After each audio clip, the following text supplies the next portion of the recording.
Genesis chapter 50. Joseph threw himself on his father and wept over him and kissed him. Then Joseph directed the physician in his service to embalm his father Israel. So the physicians embalmed him, taking a full 40 days, for that was the time required for embalming. And the Egyptians mourned for him 70 days.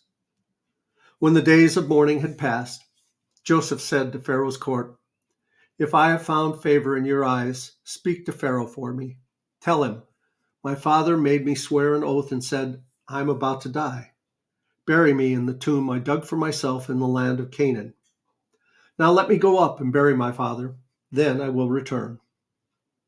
Pharaoh said, "Go up and bury your father, as he made you swear to do." So Joseph went up to bury his father. All Pharaoh's officials accompanied him, the dignitaries of his court and all the dignitaries of Egypt, besides all the members of Joseph's household, and his brothers, and those belonging to his father's household. Only their children and their flocks and herds were left in Goshen. Chariots and horsemen also went up with him. It was a very large company. When they reached the threshing floor of Atad, near the Jordan, they lamented loudly and bitterly, and there Joseph observed a 7-day period of mourning for his father. When the Canaanites who lived there saw the mourning at the threshing floor of Atad, they said, "The Egyptians are holding a solemn ceremony of mourning." That is why that place near Jordan is called Abel Mizraim. So Jacob's sons did as he had commanded them. They carried him to the land of Canaan and buried him in the cave in the field of Machpelah near Mamre, which Abraham had bought along with the field as a burial place from Ephron the Hittite. After burying his father, Joseph returned to Egypt, together with his brothers and all the others who had gone with him to bury his father. When Joseph's brothers saw that their father was dead, they said, "What if Joseph holds a grudge against us and pays us back for all the wrongs we did to him?" So they sent word to Joseph saying, "Your father left these instructions before he died. This is what you are to say to Joseph. I ask you to forgive your brothers the sins and the wrongs they committed in treating you so badly.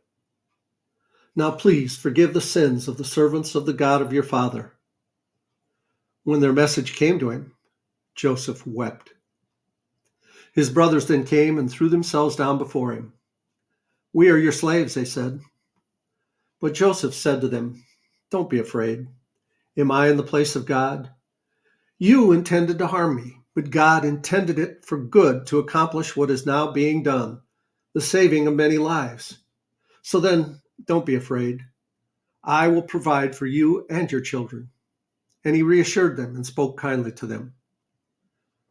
Joseph stayed in Egypt along with his father's family. He lived 110 years and saw the third generation of Ephraim's children. Also the children of Machir, son of Manasseh, were placed at birth on Joseph's knees.